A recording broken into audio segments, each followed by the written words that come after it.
गर्मियों की छुट्टियों का एक अलग ही मजा होता है। स्कूल बंद होता है और मस्ती करने का फुल टाइम मिलता है। यह कहानी भी ऐसी ही एक राज्य वेकेशन की है। 1998 की बात है। 16 साल की ममता और उसका 13 साल का छोटा भाई अमन उस साल की राज्य वेकेशन के लिए बहुत एक्साइटेड थे, क्योंकि वो करीब 10 साल बाद अपने नाना नानी से मिलने जा रहे थे। उनके नाना नानी शिमला हिल स्टेशन के पास एक छोटे से गांव में रहते थे। एक पुराना सा खेत वाला फार्म हाउस जहां कभी भी लाइट चली जाती थी। पर अमन और ममता बहुत एक्साइटेड थे। यह पहली बार था जब वो अपने पेरेंट्स के बिना ट्रैवल कर रहे थे। एक लंबा सफर तय करके उनकी ट्रेन शिमला में रुकी। स्टेशन पर सिर्फ वो दोनों ही उतरे। उतरते ही उन्होंने अपने नाना नानी को देखा और बैग्स उठाकर उनकी तरफ दौड़ पड़े। नाना नानी बिल्कुल वैसे ही लग रहे थे जैसे उनकी यादों में थे, बस अब थोड़े कमजोर हो गए थे। उस समय तेज धूप पड़ रही थी और काफी गर्मी थी, लेकिन उसके बावजूद उनके नाना नानी ने शॉल्स हुए थे। उनकी आंखों में एक अजीब सा खालीपन था। चेहरे पर मुस्कुराहट तो थी, लेकिन बहुत ही नकली सी। लेकिन अमन और ममता का ध्यान इन चीजों पर गया ही नहीं। वो तो अपने नाना नानी से मिलकर बहुत खुश थे। पूरी कार राइड में दोनों अपनी ट्रेन के सफर की स्टोरी सुनाते रहे। नाना नानी ज्यादा कुछ नहीं बोले, सिर्फ हाँ में हाँ मिलाते रहे और बार बार गाड़ी के रियर व्यू मिरर से उन्हें देखते रहे। शिमला से करीब 1 घंटा कार ड्राइव करके वो लोग घर पहुंच गए। उनके नाना नानी का एक बड़ा सा फार्म हाउस था, पर काफी पुराना हो चुका था। पीली दीवारें और चारों तरफ जंगली घास। ऐसा लग रहा था कि जैसे उस घर को कोई मेंटेन ही नहीं करता है। दूर दूर तक कोई और घर नहीं था। रात हो चुकी थी तो आसपास कुछ दिखाई भी नहीं दे रहा था। घर के बाहर वरांडा में एक पुरानी रॉकिंग चेयर थी, जो बिना हवा के भी हल्की हल्की हिल रही थी। अमन ने मजाक में बोला कि ऐसी ही जगह पर हॉरर मूवीज शूट होती है, और दोनों भाई बहन हंस पड़े। घर के अंदर सब कुछ पुराना था। ब्लैक एंड व्हाइट फोटोज, लकड़ी का फर्नीचर और एक अजीब सी स्मेल, जैसे कुछ सड़ रहा हो।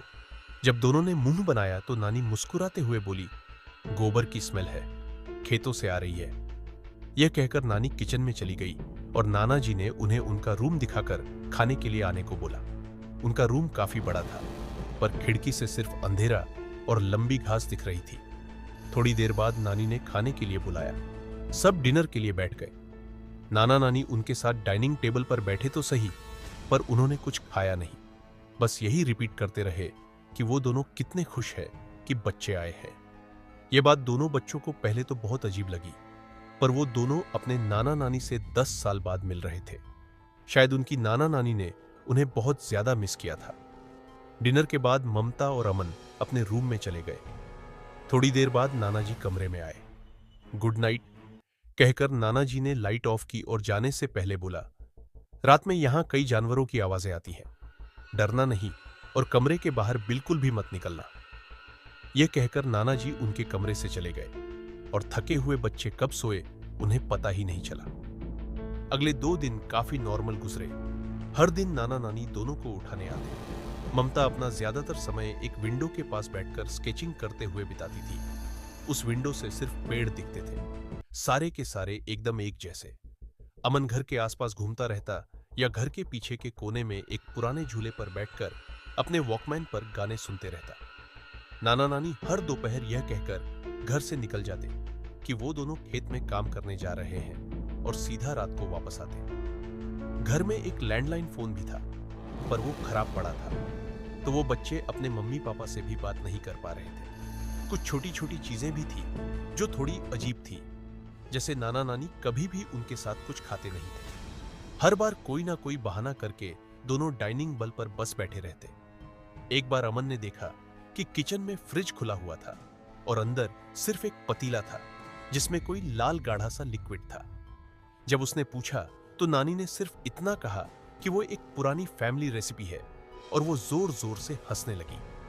अक्सर नानी बेवजह जोर जोर से हंसना शुरू कर देती थी, और नाना जी कई घंटों तक एक ही जगह बैठकर सामने किसी चीज को घूमते रहते। दोनों भाई बहन को लगा कि यह सब बुढ़ापे की ममतानी है। उस रात ममता की आंख किसी आवाज से खुली। आवाज दरवाजे के बाहर से आई थी।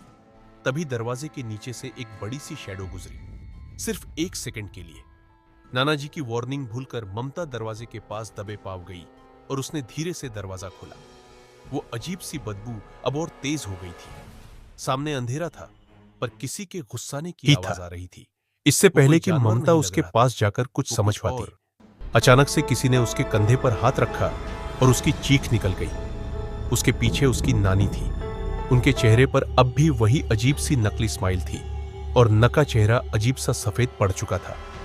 उन्होंने ममता को सोने को कहा। घबराई हुई ममता चुपचाप अपने कमरे में वापस आ गई, लेकिन वो डर के मारे सो ही नहीं पा रही थी। ममता को अब उस जगह से एक घबराहट होने लगी थी। अगली सुबह नाना नानी उसके कमरे में आए। दोनों का चेहरा बिल्कुल नॉर्मल था। रोज की तरह वो बोले, नाश्ता किचन में है और वो खेत में काम करने जा रहे हैं। जैसे ही ममता को मेन डोर बंद होने की आवाज आई, उसने राहत की सांस ली। उस दोपहर अमन बाहर झूले पर बैठकर अपना हॉलिडे होमवर्क कर रहा था, जब उसे घर के अंदर से कुछ बच्चों के खेलने की आवाज आई। उसने पीछे वाली खिड़की से झांका तो उसे एक परछाई दिखी, मानो किसी छोटे से लड़के की हो। अमन को लगा कि शायद घर पर मेहमान आए हैं, पर जब वो घर के अंदर गया तो वहां ममता के अलावा कोई नहीं था। वो पूरे घर में उस लड़के को ढूंढने लगा और तब उसका ध्यान ड्राइंग रूम में पड़ी ब्लैक एंड व्हाइट फोटो पर गया। बीच में उनके नाना नानी की एक बड़ी सी फोटो थी और उनकी आंखों से खून बह रहा था। यह देखकर अमन डर गया। उसने फौरन ममता को बुलाकर वो फोटो दिखाई, लेकिन तब वो फोटो एकदम नॉर्मल थी। ममता ने भी अमन को अपने साथ हुआ कल रात का किस्सा बताया। दोनों बच्चों के हाथ पैर ठंडे पड़ चुके थे। आखिर चल क्या रहा था उस घर में? घर में टोटल 3 कमरे थे। उनके नाना नानी का रूम फर्स्ट फ्लोर पर था और वो हमेशा ही बंद रहता था। ऐसा लग रहा था कि जैसे वो गंदी सी बदबू उन्हीं के कमरे से आ रही है। उन दोनों ने किसी तरह चाबियों के गुच्छे से चाबी ढूंढकर वो कमरा खोला। दरवाजा खोलते ही उन्हें एक बहुत ही गंदी स्मेल आई। अंदर बेड पर 2 सड़ती हुई बॉडीज पड़ी थी। दोनों अपना मुंह ढककर थोड़ा और पास गए तो ममता ने देखा कि एक बॉडी के गले में वही लॉकेट था जो नानी पहना करती थी। ममता के पैरों तले जमीन खिसक गई। वो समझ गई कि ये लाशें उनके नाना नानी की हैं। पर अगर ये लाशें उनके नाना नानी की हैं, तो वो कौन है जिनके साथ वो रह रहे हैं? इससे पहले कि अमन और ममता कुछ समझ पाते, उस कमरे में बच्चों की आवाजें गूंजने लगी। दोनों अमन और ममता कमरे को टटोलने लगे। आखिर ये आवाजें आ कहां से रही थी? ढूंढते ढूंढते अमन गलती से एक पुरानी बुक शेल्फ से टकरा गया। ताज्जुब की बात यह थी कि वो बुक शेल्फ सी दरवाजे की तरह खुल गई और उसके पीछे था एक सीक्रेट कमरा।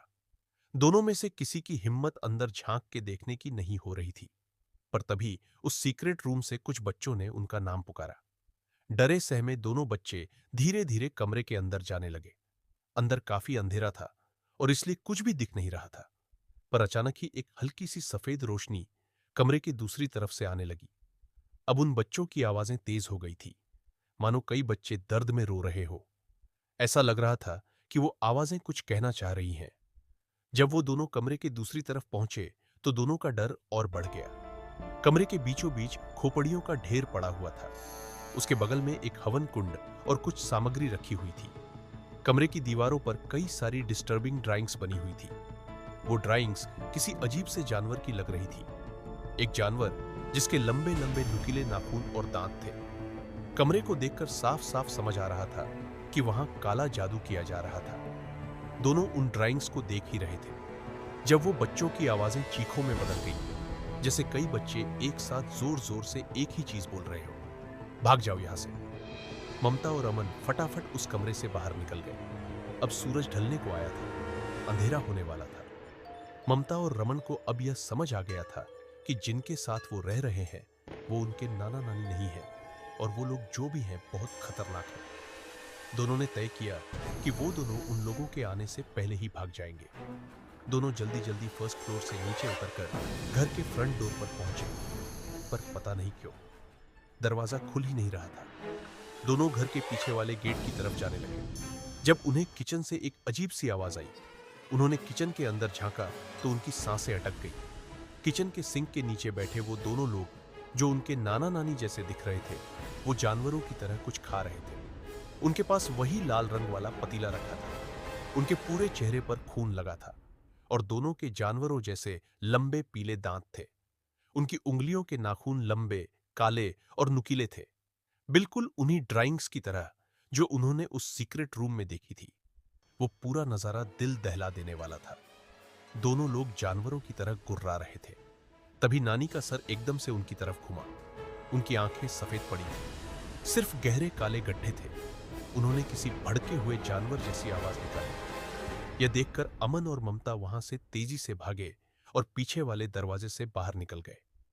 बाहर आंगन का झूला जोर जोर से हिल रहा था और हवा में एक अलग ही स्मेल थी, खून की। दोनों ने पीछे मुड़कर नहीं देखा, पर वो जानते थे कि वो दोनों दरिंदे उनका पीछा कर रहे हैं। उन्हें पीछे से आवाजें आ रही थी, रेंगते हुए पंजों और गुर्राने की आवाज आई जो धीरे धीरे तेज हो रही थी। दोनों बच्चे अब बहुत ज्यादा डर गए थे।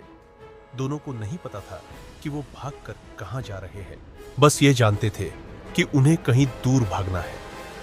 भागते भागते वो दोनों एक मंदिर के पास पहुंचे और बिना कुछ सोचे समझे अंदर चले गए। दोनों ने एक बार भी पीछे पलटकर नहीं देखा। अंदर जाते ही दोनों भाई बहन एक दूसरे को गले लगाकर रोने लगे। मंदिर के कोने में एक बूढ़ा आदमी बैठा हुआ था। बच्चों को ऐसा डरा सहमा देखकर वो उनके पास जाकर सवाल पूछने लगा। आखिर इतनी रात को वो दोनों जंगल के बीचों बीच क्या कर रहे थे? तभी उसे बाहर से गुर्राने की आवाजें आई। बिना डरे उस आदमी ने मंदिर के भारी दरवाजों को बंद किया और दोनों बच्चों को मंदिर के अंदर वाले कमरे में ले गया। उसने अपनी लैंडलाइन से एक फोन मिलाया और फिर वो बच्चों के पास आ गया। वहां उस बूढ़े आदमी ने बताया कि वो दोनों अब सेफ हैं और उनसे पूछा कि वो दोनों बच्चे आखिर उन दरिंदों से टकराए कैसे। ममता के मुंह से कुछ निकला ही नहीं। तोमन ने रोते हुए उस आदमी को सब कुछ बताया। उस आदमी ने उनकी पूरी कहानी सुनी और फिर बहुत गंभीरता के साथ उन्हें बताया कि वह दोनों उनके नाना नानी नहीं बल्कि सुमित्रा और सुशील थे। सुमित्रा और सुशील कई सालों पहले पास के एक छोटे से गांव में रहते थे। उन दोनों को हमेशा से बच्चे चाहिए थे, पर कई कोशिशों के बाद भी सुमित्रा को बच्चा नहीं हुआ। जब डॉक्टर्स उनकी मदद नहीं कर पाए तो उन्होंने काले जादू की मदद ली। आखिरी बार उन दोनों को इसी जंगल में एक अजीब सा रिचुअल करते हुए देखा गया था। फिर वह दोनों कहीं गायब हो गए। वो कई सालों बाद वापस तो मिले, पर इस भयानक रूप में। न वो इंसान थे, न जानवर, न मरे हुए, न जिंदा। पर अब उनके पास किसी का भी रूप लेने की शक्ति थी। उन्हें बच्चे बहुत पसंद थे, तो वो पहले लोगों को मारकर उनकी जगह उनके बच्चों के साथ रहते। और जब बच्चों को कुछ अजीब लगने लगता या वह भागने की कोशिश करते तो वह उन्हें मारकर उनका सर अपने पास रख लेते। अमन और ममता को समझ आ गया कि जो खोपड़ियां उन्होंने देखी थी वो सब उन्हीं मरे हुए लोगों की थी। उन दोनों के डर के मारे आंसू रुक ही नहीं रहे थे। तभी उन दोनों की नजरें उस आदमी के पीछे वाली खिड़की पर गई। बाहर वही काले दरिंदे खड़े थे। उनके दांत चमक रहे थे और वो अपने लंबे नाखूनों से खिड़की के कांच को खरोच रहे थे।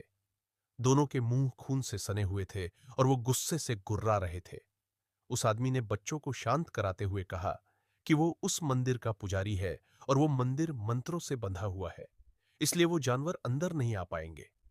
उसने कहा कि उसने पुलिस को फोन मिलाया है और पुलिस बस आती ही होगी। पर पुलिस जब तक आई तब तक वो गुर्राने की आवाज बंद हो गई थी। वो दोनों दरिंदे जंगल की तरफ वापस भाग गए थे।